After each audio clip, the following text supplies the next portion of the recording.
সকাল বাজে 10টা 51।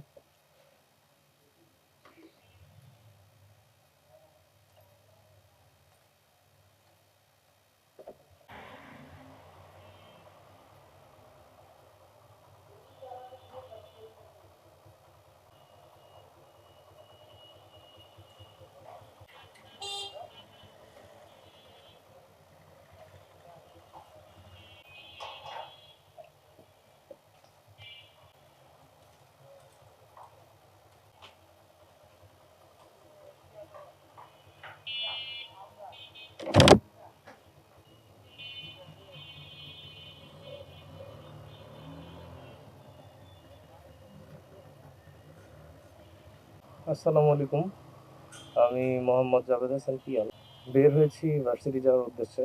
ভোরবেলার কন্ডিশন ঠিক জানি না, তবে হ্যাঁ, হয়তো ভোরবেলা থেকেই আহ, বৃষ্টি হচ্ছে।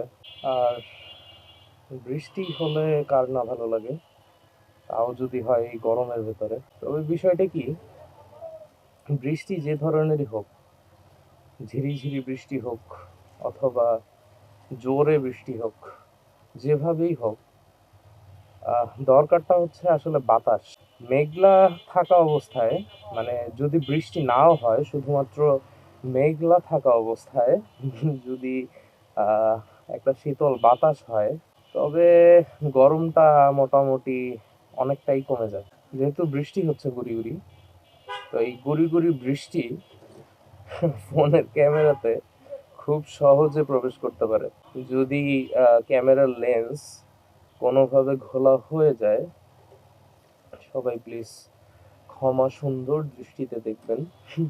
ঘটনা হচ্ছে, আমি আজকে বের হয়েছি আমাদের এই সুজুকি বাইকটা নিয়ে। বরাবরের মতোই আমাকে একটু আস্তে ধীরে রাইড করতে হবে, যেহেতু বিশেষভাবে আজকে বৃষ্টি হচ্ছে, রাস্তা ভেজা অ্যান্ড মোটামুটি স্লিপারি। সো আমাকে খেয়াল রাখতে হবে যেন যে স্পিডেই আমি চালাই না কেন, সেই স্পিডটা যেন আমি কন্ট্রোল করতে পারি।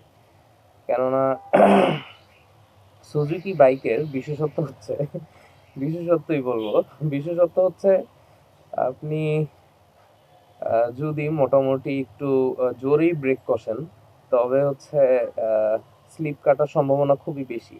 আসলে আজকে রেগুলার ডের মতো ক্লাস নাই, তবে তাও ভার্সিটি যাচ্ছি কিছু কাজে। সামনেই ফাইনাল এক্সাম। তো এই ফাইনাল এক্সামের পূর্বে কিছু প্রিপারেশন আছে, সেগুলো নিতে হবে আমাকে। বিভিন্ন ধরনের অ্যাসাইনমেন্ট, বিভিন্ন ধরনের সাবমিশনস, এমনকি ফাইনাল এক্সামের যে প্রিপারেশন, সেই প্রিপারেশন নিতে হলেও আমাকে ভার্সিটি যেতে হবে এখন। আর রেগুলার ডের মতো আজকেও এই সেম রাস্তা দিয়ে যাতায়াত করছি। হ্যাঁ, ব্লগটা বোরিং লাগতে পারে, কারণ আগের যে ব্লগগুলো আপলোড করা হয়েছে, সেই ব্লগগুলো তো এই একই রাস্তা।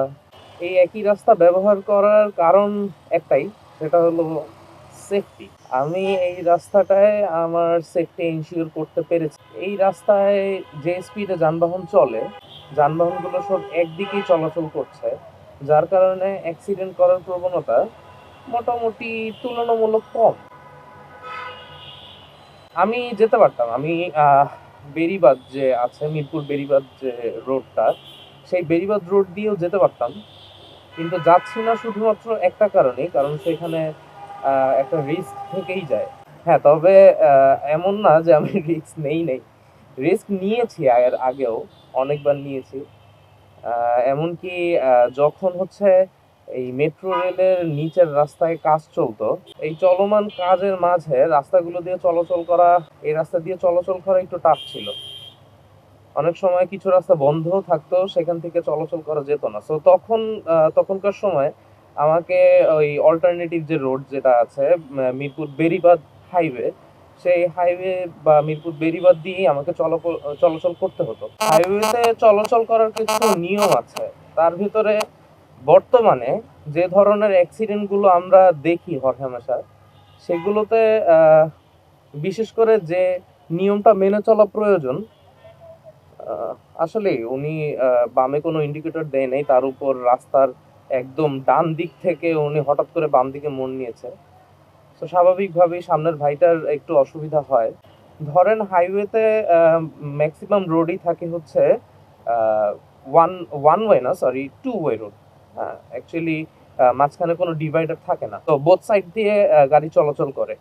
অ্যান্ড এইসব ক্ষেত্রে আপনি যখনই ওভারটেকিং করবেন, ওভারটেকিং এর সময় অবশ্যই খেয়াল রাখবেন যে আপনি সামনের গাড়িটা থেকে কতটুকু ডিস্টেন্সে আছেন। কেননা আপনি যদি খুব কম ডিস্টেন্সে থাকেন, তবে অপোজিট সাইড দিয়ে, ডান পাশ দিয়ে কোনো গাড়ি আসছে কিনা সেটা আপনার খেয়াল করতে খুব অসুবিধা হবে। আর আপনি যদি আপনার সামনের গাড়ি দিয়ে গাড়ির সাথে খুব কম ডিস্টেন্সে থাকেন, এমন মুহূর্তে যদি ডান দিকে একটু বের হয়ে দেখতে যান যে সামনে থেকে অপোজিট সাইড থেকে কোনো গাড়ি আসছে কিনা, তবে খুব সহজেই আপনি অ্যাক্সিডেন্টের সম্মুখীন হতে পারেন। তো মজার বিষয় হচ্ছে আগারগার দিকে বৃষ্টি। এই কি রে ভাই, মানে এনাদের কোনো হুঁশ জ্ঞান নাই ভাই। ঘুম দিয়ে কি মাত্র উঠছেন? এনার তাকাবেও না। তো যাই হোক, মজার বিষয় হচ্ছে যে আগারগার দিকে বৃষ্টি হচ্ছে, কিন্তু এই দিকটা বৃষ্টি নাই। না, এমন আগেও অনেক দেখেছি এবং হরহামেশাই দেখি।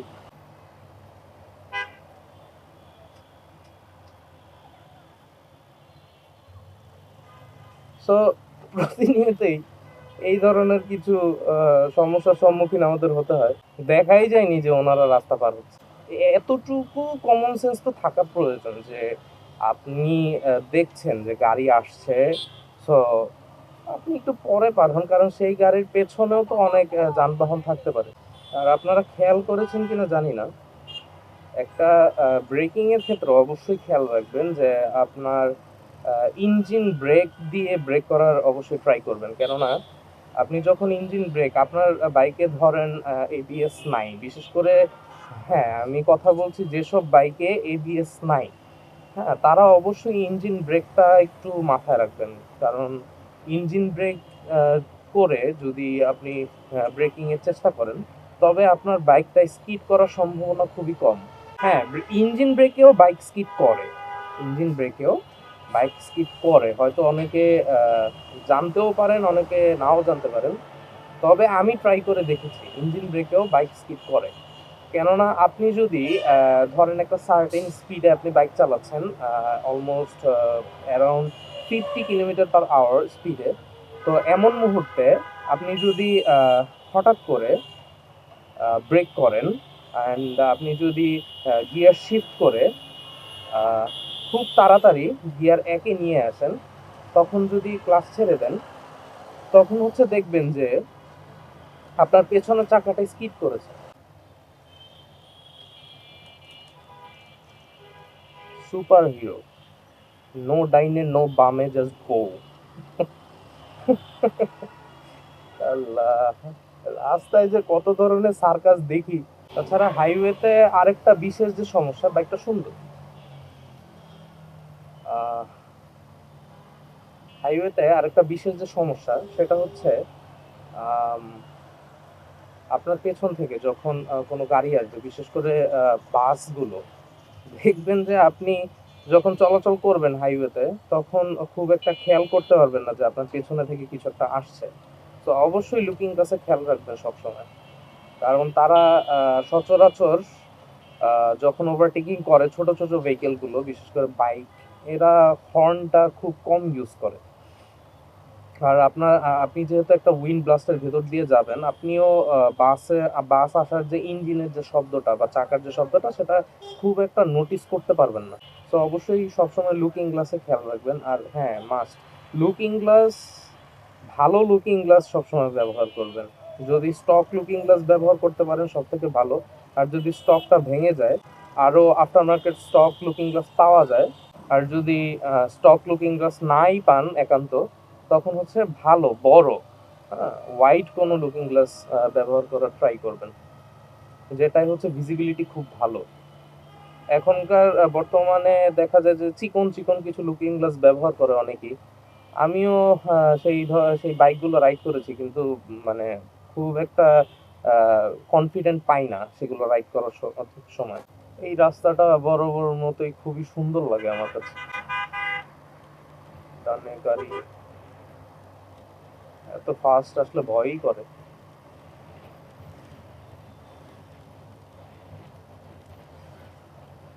বিশেষ করে বাম দিকের যে সিনারিওটা বা দৃশ্যটা, এই দৃশ্যটা খুবই ভালো লাগে। আবার এইখানে অনেক সময় দেখা যায় যে মাছ ধরে, বাবা মাছও অনেক মাছ পাইছে। কতটা তাড়া থাকলে ডান দিক দিয়ে যায়। তবে যেভাবেই তাড়াহুড়ো করে চলাফেরা করুন অথবা আস্তে ধীরে চলাফেরা করুন, একটু সাবধানে, হ্যাঁ? যেন অন্যের কোনো অসুবিধা না হয়। লাইফে প্রতিদিন সিচুয়েশন সেম থাকে না। আর এই রাস্তা দিয়ে এই যে বাম দিক থেকে যারা হাঁটেন, একটু সাবধানে, কারণ বাম দিক থেকে হাঁটাটা খুব একটা নিরাপদ না। কারণ এই রাস্তায় খুব জোরে জোরে গাড়ি চলাচল করে, বাইক চলাচল করে। তো তার উপরে আছে এই অটোরিকশা। তো অটোরিকশা যে রাস্তায় থাকবে সেই রাস্তায় স্বভাবতই বাইক বা প্রাইভেট কার অথবা যে কোনো ভেহিকেল কন্ট্রোল করাটা একটু কঠিন। আজ এই আকাশ আলো হয়ে বৃষ্টি ঝরে তোকে ধরে ছন্ন ছাড়া হয়ে আমি খুঁজি তোরে আপন মনে মাঝে মাঝে মনে পড়ে সেই সব দিনগুলো, তুই ছিলি না যখন তোকে ছাড়া একা একা দিন যে কাটে না বিষাদের বেলায়। সময় দিতে হবে, সময় দিতে হবে। দেখেন আমি দেখলাম যে অপোজিট সাইড দিয়ে গাড়ি ওভারটেক করছে। তো এই কারণে আমি একটু সময় দিলাম যে হ্যাঁ করেন, ওভারটেক করেন, দেন হচ্ছে আমি পাস করব।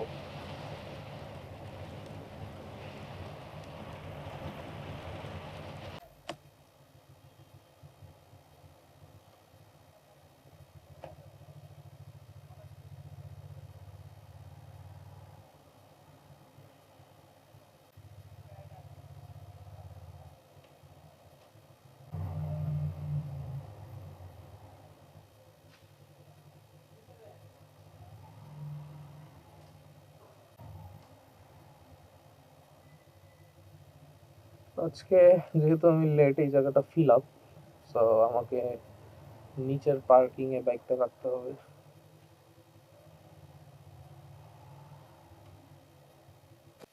আসসালামু আলাইকুম, আল্লাহ হাফিজ।